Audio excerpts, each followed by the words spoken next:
వందే శంభుం ఉమాపతిం సురగురుం వందే జగత్కారణం వందే పన్నగభూషణం మృగధరం వందే పశూనాం పతిం వందే సూర్య శశాంక బన్హినయనం వందే ముకుంద ప్రియం వందే భక్తజనాశ్రయం చ వరదం వందే శివం శంకరం. ఓం శ్రీ దుర్గామల్లేశ్వరాభ్యాం నమః. అర్జునం వందే జగదేక వీరం. ఓం శ్రీ రాధాకృష్ణాభ్యాం నమః. మనకి శనీశ్వర స్వామి అనగానే మనం భయపడతాం. చాలామందికి శని అర్ధాష్టమ అష్టమ ఏలినాటి శని సమయాలలో మాత్రమే మిమ్మల్ని ఇబ్బంది పెడతాడేమో, మిగతా సమయాల్లో ఇబ్బంది పెట్టడేమో అనుకుంటారు. కాదు, అసలు అర్ధాష్టమం అష్టమం ఏలినాటి శనిలో ఇబ్బంది పెట్టడాలు కాదు, అవి ట్రైనింగ్ ఇస్తున్నాడు మీకు. ఇప్పుడు మేము మా బంధువులు వచ్చారండి అని కోళ్ళను కోసేసి మేకలను కోసేసి గారెలు వేసేసి భోజనాలు పెడతారు. ఒక జీవిని చంపేస్తున్నాం అనేటటువంటి ఆలోచన మనం మానేస్తాం.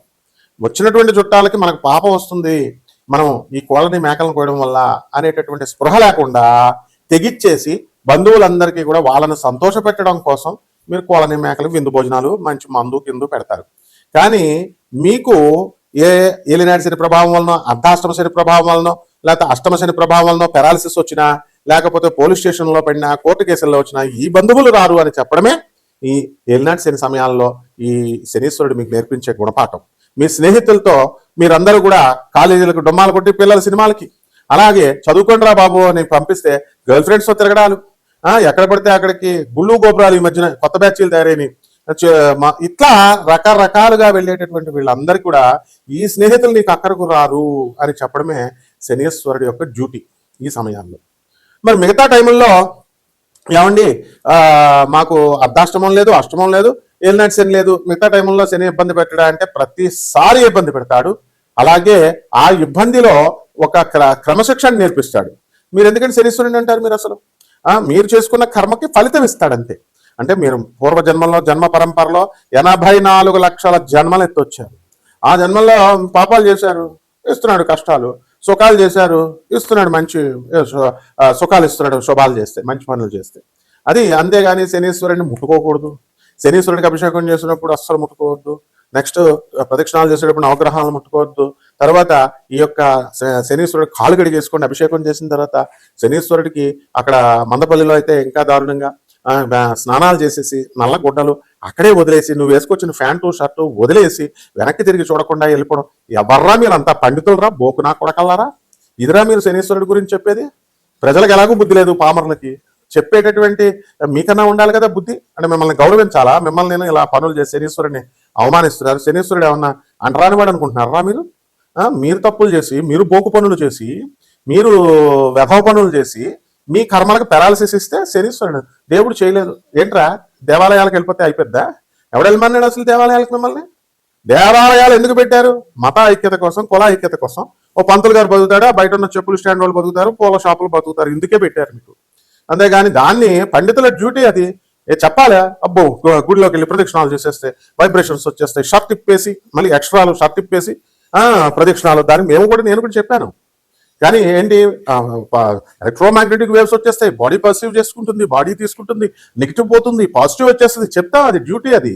అలాగే పంతులు డ్యూటీ పంతులు చేస్తాడు. పంతులు బతుకుతాడు, ఇక అమ్ముకునేటటువంటి వాళ్ళు బతుకుతారని పెడతారు దేవాలయాలు. అక్కడికి వెళితే మీ డ్యూటీ మీరు చేయకుండా వాడు ఏంటంటే స్పెషల్గా ఉండాలా, యూనిక్గా ఉండాలని శనీశ్వరుని ముట్టుకోకు, శనీశ్వరుని అక్కడే బట్టలు వదిలేసాయి. బట్రా మీరు, మీకు వస్తుంది రా పక్షపాతం ఇలా చెప్తే. So be careful while preaching all this nonsense. ఏంట్రా శాస్త్రాలు ఎక్కడనే? Stupid fellows. సో ఈ విధంగా చేస్తే ఇటువంటి చెప్పిన వీళ్ళకే కాకుండా పాటించినటువంటి వాళ్ళకు కూడా మిమ్మల్ని తప్పకుండా పీడిస్తాడు. రౌరవాది నరకాలకు విసిరేయడం కాదు, అసలు ఎక్కడ ఉండగానే చూపిస్తాడు. శనీశ్వరుడు శివుడిని లెక్క చేయడు, విష్ణువుని లెక్క చేయడు, బ్రహ్మను లెక్క చేయలేదు, అండ్ ఈ ఎదిరించి పడేశాడు. And it is an autonomous planet. ముందే చెప్పాను నేను, ఇండిపెండెంట్ సంస్థ అది. ఎలాగైతే ఒక ఏఐసిటికి, ఒక యూజిసి, ఒక అటానమస్ బాడీస్ ఉన్నాయో, ఇండిపెండెంట్ చార్జెస్ ఉన్నటువంటి బాడీస్ అది. సో ఎప్పటికీ ఆయన ఆన్సరబుల్ కాదు శనీశ్వరుడు. బ్రహ్మకి మిగతా గ్రహాలు నోరు మూసుకొని వెళ్ళి రిపోర్టింగ్ ఇవ్వాలి, బ్రహ్మ విష్ణు మహేశ్వరులకు ఇవ్వాలి. శనీశ్వరుడికి there is no necessity. Even నవగ్రహాల నాయకుడైనటువంటి రవి కూడా వెళ్ళి రిపోర్టింగ్ ఇవ్వాలా. అండ్ శనీశ్వరుడు అంటే reformative planet, and he will reform the society, he will amendment planet అది. బ్రహ్మ విష్ణు మహేశ్వరులు కూడా వాళ్ళు పాత లాస్ రాసి ఇది అని అన్నప్పుడు నీకు దాన్ని అమెండ్ చేస్తాడు ఆయన. బలి చక్రవర్తి ప్రైడ్ దానాలు చేశాడు, ప్రైడ్ అహంకారం వచ్చింది. అదే అప్పుడు ఏం చేశాడు, విష్ణుమూర్తిలో దూరి ప్రైడ్ అనేటటువంటి దాని వల్ల గొప్ప నేను దానం చేస్తున్నాను, చాలా మంది దానం చేస్తారు, మంచిది, అంతవరకు బాగుంది. మీ పిల్లలు చెప్పాల్సిన అవసరం ఏంటా, ఇంటికెళ్ళి మీ ఫ్రెండ్స్ గొప్ప చెప్పాల్సిన అవసరం ఏంటి అసలు? మీరు ఈ కుడి చేత్తో చేసిన దానం ఎడం చేత్తకి తెలియకూడదు, దానికి గుప్త దానం అంటారు. గుప్త దానం అంటే పేదవాళ్ళకి అన్నం పెట్టారు. తిరుపతిలో హుండీలో మాత్రం వద్ద అది కిరీటం వేశాడు, లేకపోతే కట్టలు వేసాడు అంటాడు. దేవస్థానం ఏం చేస్తుంది, చెప్పుద్ది రా మళ్ళీ ఇంకొకటి వస్తాడని ప్రచారం చేసుకుంటారు. This is not the way.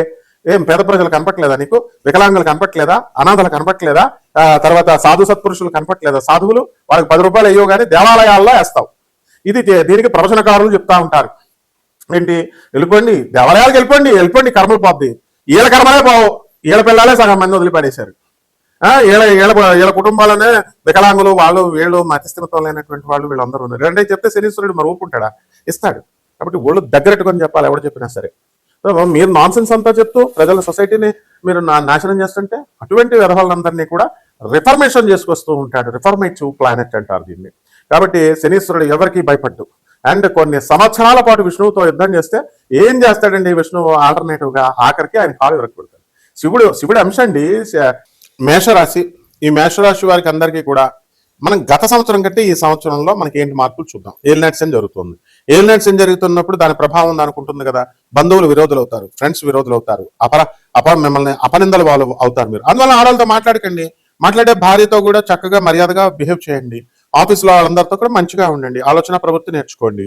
ఆదాయాలు, ఇకపోతే ఆదాయాల దగ్గరికి వచ్చేసరికి మీరు బాగా ఇంప్రూవ్మెంట్ ఉంటుంది.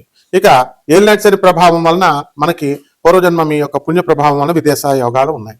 విదేశాల్లోకి వెళ్ళి స్థిరపడతారు. ఇక వివాహాల దగ్గరికి వచ్చేసరికి మనకి 2024 సంవత్సరంలో 26వ సంవత్సరం మే 14 తర్వాత గురుడు మంచి బలంగా తయారవుతున్నాడు. కాబట్టి మనకి పనులు ఆలస్యంగా అవుతున్నప్పటికీ కూడా వివాహాలు ఆలస్యంగా అవుతున్నటువంటి వాళ్ళకి కూడా వివాహాలు కుదురు ఉంటాయన్నమాట.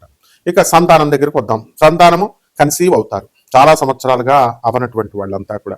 అండ్ శత్రు బాధ మాత్రం చాలా అధికంగా ఉంటుంది. అంటే శత్రువులు అంటే బాహ్య శత్రువులేమో అని అనుకుంటారు, కాదు, బాహ్య శత్రువులు కాదు. బాహ్య శత్రువులతో పాటు అంతఃశత్రువులు, ఈర్ష్య, అసూయ, రాగద్వేషాలు మీ మీద ఇవన్నీ కూడా ఉంటాయి. దీన్ని ఆసరాగా తీసుకుని నరఘోష అని చెప్తా ఉంటారు వీళ్ళు. కాబట్టి ఇతరుల మీద మీరు ఈర్షపడకండి, ఆటోమేటిక్గా వాళ్ళు మీకు ఈర్షపడరు. కూడా అనవసరమైనటువంటి విషయాల్ని మీరు వేలు పెట్టకూడదు. చక్కగా మీ యొక్క లిమిటేషన్స్ తెలుసుకోండి.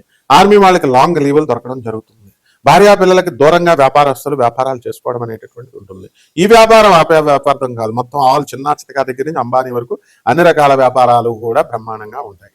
ఇకపోతే బద్ధకం ఎక్కువగా ఉంటుంది, రక్త ప్రవాహం తక్కువగా ఉంటుంది, అనేకమైనటువంటి బ్రెయిన్ కి సంబంధించినటువంటి వ్యాధులు రావడానికి అవకాశాలు ఉన్నాయి. బ్రెయిన్ ఫ్లో ఎక్కువగా మాంద్యం ఎప్పుడు వస్తుందండి, బ్లడ్ ఫ్లో తక్కువైనప్పుడు. సో ఈ విధంగా ప్రతి పని కూడా రేపు చూద్దాం అనేవాడు పరమ దరిద్రుడు అనమాట. అంటే ప్రతి ఒక్కరిని చూడండి, ఇప్పుడు అయ్యే పనిని రేపు చేద్దాం, ఎల్లుండి ఎవ్వరా నువ్వు అసలు, ఫస్ట్ రేపు అనే పదం ఎందుకు వస్తుంది అసలు నీకు, టుమారో చేద్దాం, పోస్ట్ పోన్మెంట్. అదే అనమాట ఈ యొక్క శనిగ్రహ ప్రభావం. ఇప్పుడు పరిహారాలు ఏం చేసుకోవాలండి ఏలినాటి శనికి? మనం శని జపం చేయాలా, శని స్తోత్రాలు చదవాలా, శనికి కిలోంపావు నల్ల నువ్వుల్ని నల్లని వస్త్రాన్నిచ్చి పేద బ్రాహ్మణులకి శనివారం నాడు ఉదయం 8 గంటలకి దానం చేసుకోండి. దశమహావిద్యల్లో ఒకటైనటువంటి మహాకాళి అమ్మవారి యొక్క మంత్రజపాన్ని, అనుష్ఠానాన్ని మీరు చేసుకోండి. ఆ మంత్రజపం మేము చెప్తాం, మేము ఉపదేశిస్తాం. అదేవిధంగా ఈ యొక్క దుర్గాదేవి యొక్క కవచాన్ని అంటే దుర్గా మంత్రాన్ని కూడా ఓం శ్రీ దుర్గాయ నమః అనేటటువంటి మంత్రంతో మీరు జపం చేసుకోండి, సరిపోతుంది. శుభమస్తు.